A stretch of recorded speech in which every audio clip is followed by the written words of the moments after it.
শীত সাগরের জমাট বাঁধা ধূসর পানিতে এক দানব জেগে উঠছে। ২৫ বছরেরও বেশি সময় ধরে এটি ছিল নিশ্চুপ, মরচে ধরা, নীরব, প্রায় বিস্মৃত। অনেকে ভেবেছিল এটি আর কখনো উঠবে না। কিন্তু এখন ২০২৫ সালে এক শীতল যুদ্ধের নিদর্শন ফিরে এসেছে, রূপান্তরিত হয়ে বিশ্বের সবচেয়ে শক্তিশালী অস্ত্রসজ্জিত সারফেস কম্ব্যাট শিপ। এটাই অ্যাডমিরাল নাকিমভের গল্প, রাশিয়ার পারমাণবিক শক্তিচালিত গাইডেড মিসাইল ক্রুজার। একসময় সোভিয়েত নৌবাহিনীর দানব আজ নতুন করে জন্ম নিয়েছে, যথেষ্ট অগ্নিশক্তি নিয়ে যা ন্যাটোর বহরকে চ্যালেঞ্জ করতে পারে, বিমান ও ক্ষেপণাস্ত্রের হামলা ঠেকাতে পারে, আর হাজার হাজার কিলোমিটার দূরের লক্ষ্যবস্তুতে আঘাত হানতে পারে।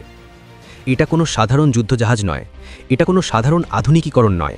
এখন এটি বিশ্বের সবচেয়ে শক্তিশালী সারফেস কম্ব্যাট জাহাজ, যথেষ্ট ক্ষেপণাস্ত্র ধারণ ক্ষমতা নিয়ে যা নৌযুদ্ধের ভারসাম্য পাল্টে দিতে পারে।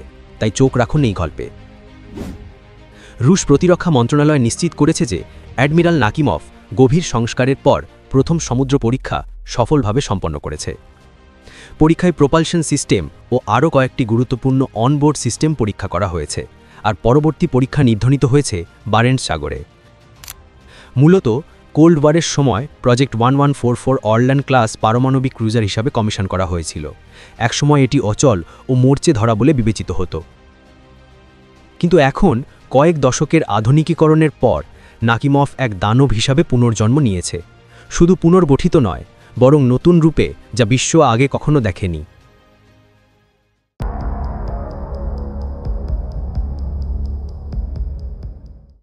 এই রূপান্তরের কেন্দ্রবিন্দুতে রয়েছে এর ক্ষেপণাস্ত্র ভাণ্ডার। নাকিমভ এখন বহন করছে অবিশ্বাস্য ১৭৬টি ভার্টিক্যাল ননসেল, যা বিশ্বের যে কোনো সারফেস শিপের তুলনায় সর্বাধিক। এর মধ্যে ৯৬টি লঞ্চেল বরাদ্দ করা হয়েছে নৌ সংস্করণ S-400 ট্রিয়াম্ফ বিমান প্রতিরক্ষা সিস্টেমের জন্য। এটি কার্যত ৩টি পূর্ণ S-400 ব্যাটালিয়নের সমান, প্রতিটিতে ৩২টি লং রেঞ্জ ইন্টারসেপ্টর থাকে। এর মানে জাহাজটি একসাথে একাধিক লক্ষ্যবস্তু ট্র্যাক, আক্রমণ ও ধ্বংস করতে পারে ৪০০ কিলোমিটার দূরত্ব অবধি, শত্রু বিমান, ক্রুজ মিসাইল, এমনকি কিছু ব্যালিস্টিক থ্রেট পর্যন্ত। ইতিহাসে প্রথমবার সমুদ্রগামী একটি সারফেস ভেসেল এমন এক সিস্টেমে সজ্জিত হল, যা সাধারণত রাশিয়ার শহর ও কৌশলগত স্থাপনাকে স্থলভাগে রক্ষা করে। অতিরিক্ত ৮০টি লঞ্চেল বরাদ্দ করা হয়েছে রাশিয়ার ক্রুজ মিসাইলের জন্য, যার মধ্যে রয়েছে 3M22 জিরকন হাইপারসনিক মিসাইল, ম্যাগ ৮ থেকে ৯ গতিতে উড়ে প্রায় প্রতিরোধযোগ্য ১০০০ কিলোমিটারেরও বেশি রেঞ্জে। 3M140 calibre land attack cruise missile, American টমাহকের প্রতিদ্বন্দ্বী, মহাদেশ জুড়ে লক্ষ্যবস্তুতে আঘাত হানতে সক্ষম। P-100 Onyx supersonic antiship missile, carrier battle group ধ্বংসের জন্য ডিজাইনকৃত, গতির ঝড় ও ভ্যাদ ক্ষমতায় অতুলনীয়।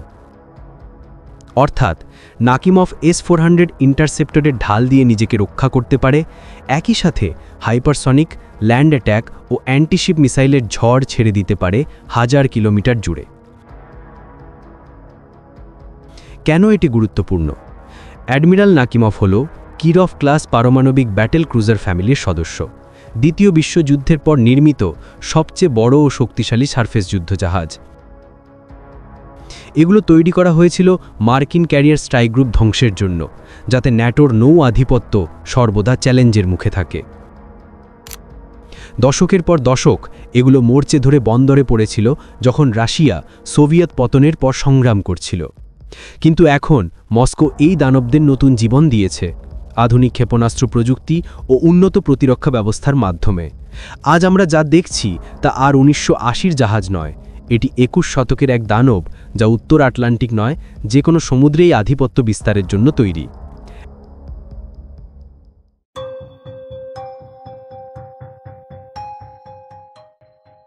চলুন তুলনা করি।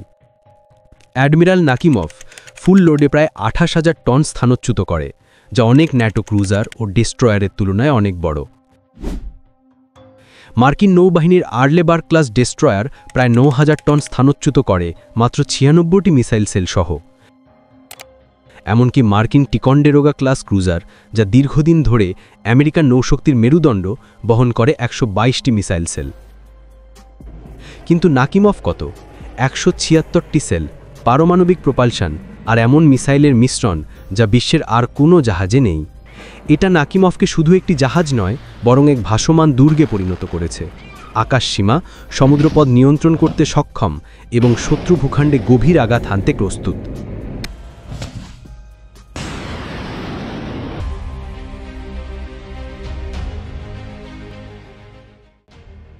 নৌ সংস্করণ S-400-এর সংযোগ সবচেয়ে বিপ্লবী পদক্ষেপ।